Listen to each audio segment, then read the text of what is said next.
प्रिय विद्यार्थियों, मैं डॉक्टर BL नागर आज की व्याख्यान की प्रस्तुति में हम नई कविता के बारे में अध्ययन करेंगे। नई कविता नाम से स्पष्ट हो रहा है, जिसमें नयापन हो। नयापन क्या है? जो पुरातन चला आ रहा है, जो प्राचीन है, जिससे पहले का है, उसमें जब हम कुछ परिवर्तन करेंगे तभी ही नए का निर्माण होगा। यानी कि नई जो कविता है वो कविता कहीं न कहीं किसी न किसी रूप में पुरातन, प्राचीन या इससे पूर्ववर्ती काव्य धाराओं से अलग विचारधारा को, भावों को लेकर चली थी। तो हम बात करें नई कविता की, तो नई कविता से पहले हमने पढ़ा प्रयोगवाद, जो 1953 से 1943 से 1953 तक चला। अब हम बात करें नई कविता की, तो नई कविता 1953 से लेकर 1960 तक के कालखंड को कहते हैं। यानी जब हम इसकी बात करें तो 1953 से 1960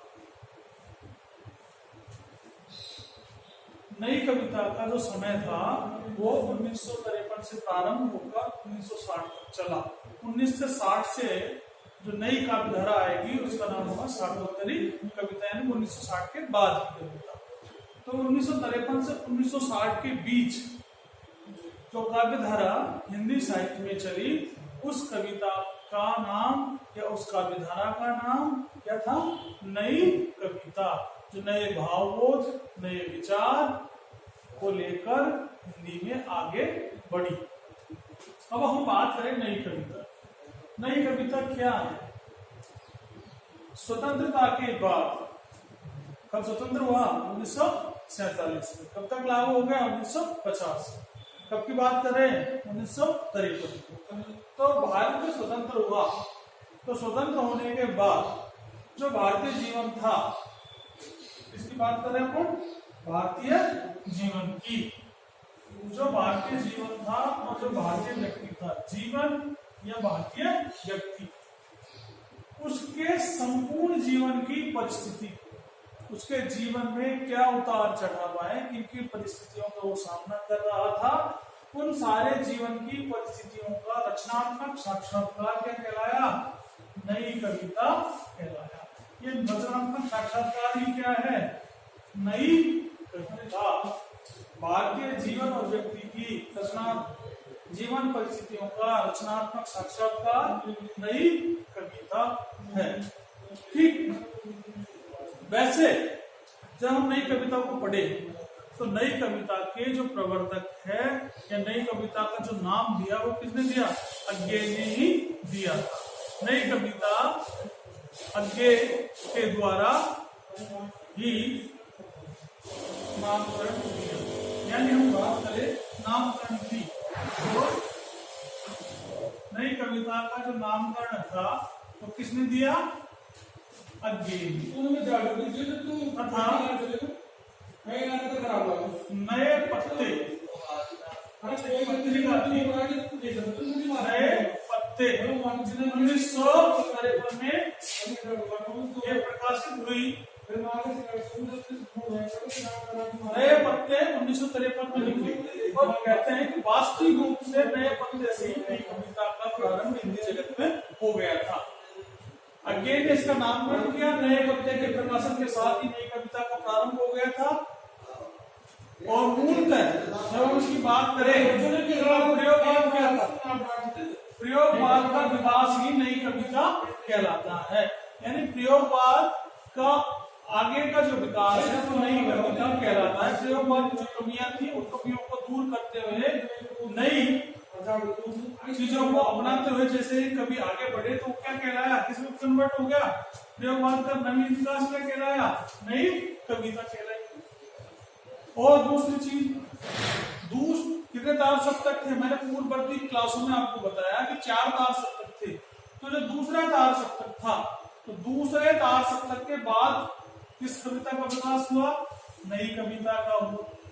ठीक, ये हो गया। अब बात करें इसका मूल स्रोत क्या है। प्रयोगवाद और नई कविता के बीच का भेद किन तत्वों से हम करेंगे डिवाइड? तो दो तत्व हैं। नंबर एक, युग सत्य। ये जो युग सत्य था, ये जो युग यथार्थ था, ये ही दोनों ही तत्व ऐसे हैं जो नई कविता को और प्रयोगवाद को अलग अलग करते हैं। युग सत्य, संश्लिष्ट जीवन की परिस्थिति, ये युग ही है। युग में क्या घटित हो रहा है, युग का यथार्थ क्या घटित हो रहा है, पहली चीज तो क्या घटित हो रहा है, फिर उसका हूबहू ट्रांसलेशन हिंदी कविताओं में करना, नायक के द्वारा, कविता के द्वारा। ठीक, तो नई कविता के दो मूल स्रोत थे। कौन कौन से स्रोत थे, मूल तत्व थे? युग सत्य और युग यथार्थ। बिना युग सत्य और बिना युग यथार्थ के नई कविता अपना कोई वजूद नहीं रखती है। आगे नई कविता की हम विशेषताओं की बात करें, प्रमुख विशेषता क्या क्या है? तो नई कुछ जो प्रयोगवाद में थी उनका परिष्कार करके आगे बढ़ी, जो वो थी लघु मानव की प्रतिष्ठा। लघु मानव यानी लघु मानव किसे कहेंगे? सामान्य जन, साधारण व्यक्ति, दीनहीन व्यक्ति, जो किसी भी सूरत में जिसको महत्वपूर्ण स्थान नहीं दिया जाता समाज के अंदर, ऐसे साधारण व्यक्ति को ही अपने काव्य का पात्र बनाया, हीरो बनाया, मुखिया बनाया और काव्य में उसको अच्छे सिंहासन पर बिठाने का काम नई कविता ने किया। यथार्थ के प्रति उन्मुक्त दृष्टि, उन्मुक्त बड़ी दृष्टि, विशाल दृष्टि, खुलकर यथार्थ का जितना खुलकर ये समर्थन करते हैं उतना समर्थन अन्यत्र हमें थोड़ा कम दिखाई पड़ता है। तो यथार्थ का उन्मुक्त चित्रण इस कविता में हमको दिखाई पड़ता है। आधुनिक भावबोध, आधुनिक जीवन में जितने भी भावबोधों की हमें आवश्यकता है, यानी शोषण का विरोध करना, दलितों को सम्मान अधिकार देना, आर्थिक विषमता का विरोध करना, इस तरह के जो तत्व हैं, इन तत्वों को आधुनिक भावबोधों के अंतर्गत रखा जाता है और ये आधुनिक भावबोधों का चित्रण करना ही नई कविता की अगली विशेषता है। क्षणवाद का सिद्धांत, नेक्स्ट पॉइंट क्या है? क्षणवाद। नई कविता के जो कवि हैं वो ये कहते हैं कि प्रत्येक क्षण का अपना महत्व होता है, यानी हर पल का, हर सेकंड का, हर मिनट का अपना एक अस्तित्व है। हमें समय की उपयोगिता को ध्यान में रखकर समाज का, देश का, राज्य का, गांव का विकास करना चाहिए। क्षणवाद का सिद्धांत प्रत्येक पल पल बदलता रहता है, हमें क्षण की महिमा को ध्यान में रखना चाहिए। अनुभूति की सच्चाई, संश्लिष्ट जीवन की परिस्थिति, स्वतंत्रता के बाद भारतीय समाज में जो घटित हो रहा था, जो समाज में जीवन यापन कर रहे थे लोग, उस जीवन यापन की अनुभूति, उसको इस युग के कवियों ने अनुभव किया। पहले वहां गए, वहां उन्होंने इसको अनुभव किया, अनुभव करने के बाद इन्होंने उसको काव्य में स्थान दिया। तो कहते हैं जाके पैर ना फटी विवाही, वो क्या जाने पीर पड़े, जिसके कांटा चुभता है दर्द उसी के होता है। ठीक है ना? क्या है समझ में कि इन्होंने अनुभव किया और अनुभव करने के बाद जैसा इन्होंने महसूस किया उसको यथार्थ रूप में अपने काव्य में विश्लेषित किया। बजना और कुंठा से मुक्ति, जो कुछ मासलता के नाम पे, नएपन के नाम पे जो कुछ वर्जनाएं, जो कुंठाएं प्रयोगवाद में आ गई थी, उनका यहाँ तिरस्कार कर दिया गया, उनको छोड़ दिया गया। वर्जनाएं, सीमाएं जो थी उनको त्याग दिया। कुंठा जो मन के अंदर थी, व्याप्त कई प्रकार की कुंठाएं हो सकती है, शारीरिक, आर्थिक, मानसिक, जिस प्रकार की। ठीक, फिर है शुद्ध खड़ी बोली, हिंदी का प्रयोग इन्होंने किया। तत्सम तद्भव शब्दावली हमें देखने को मिलेगी। प्लस लोगों की मुहावरों का प्रयोग ये करते हैं। व्यंग जब करेंगे तो लोकोक्ति मुहावरा आएगा, और जहां व्यंग होगा तो उससे पहले लाक्षणिकता होगी। तो शैली कौन सी होगी? लाक्षणिक शैली का प्रयोग करते हैं। व्यंग्यात्मकता का पुट इसमें हमें दिखाई देता। छंद और प्रतीकों की बात करते, प्रतीक नए इन्होंने चुन लिए थे, प्लस छंदों की जगह ये उत्प्रेक्षा, कभी कभार उत्प्रेक्षा अनुप्रास हमें देखने को मिलेगा, बाकी पूरी तरह से ये मुक्तक छंद में कविता रचते हैं। अब हम बात करें नई कविता के कवियों की। प्रवृत्ति देख ली, समझ में आया होगा। प्रमुख प्रवृत्तियां ये हैं, आपको लिख सकते हैं। लघु मानव की प्रतिष्ठा, यथार्थ के प्रति उन्मुक्त दृष्टि, आधुनिक भावबोध, क्षणवाद का सिद्धांत, अनुभूति की सच्चाई, वर्जना एवं कुंठा से मुक्ति, शुद्ध खड़ी बोली, हिंदी का प्रयोग, मुक्तक छंद का प्रयोग और अहम का विसर्जन। ठीक, अब हम बात करें नई कविता के कवियों की। तो नई कविता के जो प्रमुख कवि हैं, सशक्त हस्ताक्षर हैं, उनमें सबसे पहले नाम किसका आता है? गजानन माधव मुक्ति बोध का। इससे पूर्व हमने पढ़ा गजानन माधव मुक्ति बोध अंधेरे में और ब्रह्म राक्षसों की लंबी कविता है। दूसरे कवि हैं भारत भूषण अग्रवाल। कौन? भारत भूषण अग्रवाल। ठीक, तीसरे जो कवि हैं वो है केदारनाथ सिंह। केदारनाथ सिंह। चौथे हैं कुंवर नारायण, चर्चित है, ये भी नई कविता के श्रेष्ठ कवि हैं, कुंवर नारायण सिंह। केदारनाथ सिंह हो गया। और इसी कड़ी में नेक्स्ट राइटर आते हैं हमारे रघुवीर साय, विजय देव नारायण शाही और नरेश मेहता। रघुवीर सिंह,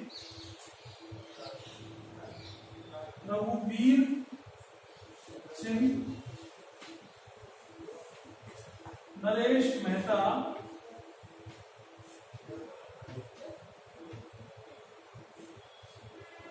विजय देव नारायण शाही, विजय देव नारायण शाही। तो जब हम इस नई कविता के प्रमुख कवियों की बात करें तो मुक्ति बोध, भारत भूषण अग्रवाल, कुंवर नारायण, केदारनाथ सिंह, रघुवीर सहाय, विजय देव नारायण शाही और नरेश मेहता, ये राइटर ऐसे हैं जिनकी कविताओं में हमें ये सारी काव्य प्रवृत्तियां, देखो ये कंफ्यूज नहीं होना कि काव्य प्रवृत्ति और काव्य विशेषता क्या होती है, दोनों एक ही होती हैं। प्रवृत्तियां और विशेषताओं में आपको एक ही देना है आंसर। ये प्रवृत्तियां इन सारे राइटरों की रचनाओं में आपको मिलेगी। जैसे मुझे भ्रम होता है, एक राइटर लिखते हैं कि मुझे भ्रम होता है कि प्रत्येक वाणी में महाकाव्य पीड़ा है। इस संसार में जो लघु मानव है उसकी वाणी में, उसकी वृतांतों में, उसके जीवन में महाकाव्य छिपा पड़ा है। हर कोई इसके ऊपर महाकाव्य लिख सकता है। दूसरी पंक्ति देखें अगर नई कवियों की, बहुत बहुत ज्यादा लिया, बहुत बहुत ज्यादा लिया और बहुत बहुत कम दिया। हमने इस संसार से, इस प्रकृति से बहुत ज्यादा लिया है, बहुत कम दिया है, पर मर गया देश, जीवित रह गए। तो देश को तो हम बिल्कुल गर्त की ओर धकेल रहे हैं, बस चाहते हैं कि हम किसी तरह उच्च और उच्च और उच्च और परत दर परत आगे बढ़ते जाए। एक कवि लिखते हैं कि मैं नया कवि हूं, मैं नया कवि हूं, इसी से जानता हूं, लोग बाग मुझे इसी से जानते हैं। सत्य की चोट बहुत गहरी होती है। मैं नया कवि हूं, लोग मुझे इसी से जानते हैं। और वो लिखता है कि सत्य की चोट बहुत गहरी होती है। तो युग सत्य और युग यथार्थ की जो चोट, गहरी चोट इन कवियों ने की है, वो अन्यत्र हमें दिखाई नहीं देती। तो आज की इस ई व्याख्यान कक्षा के अंतर्गत हमने नई कविता का अध्ययन किया। 1953 से 1960 चली, प्रयोगवाद का ही विकास है। दूसरे तार सप्तक के बाद इसका प्रकाशन प्रारंभ हो गया, नामकरण अज्ञे जी ने किया। नए पत्ते के प्रकाशन के बाद ये हिंदी जगत में आगे बढ़ी। प्रमुख विशेषताएं हम लिख चुके हैं। मुक्ति बोध है, सारे बोर्ड पे जो हमने लेखक लिखे हैं वो है मुक्ति बोध है, बालभूषण अग्रवाल ले सकते हैं, कुंवर नारायण है, केदारनाथ सिंह है, रघुवीर साय है, विजयदेव नारायण साई है, नरेश मेहता है। तो आज हमने नई कविता का सामान्य अध्ययन किया। नेक्स्ट जो क्लास होगी वो हमारी नई कविता के प्रमुख कवि और उनकी काव्यगत प्रवृत्ति और काव्य रचनाओं के बारे में होगी। थैंक यू, धन्यवाद।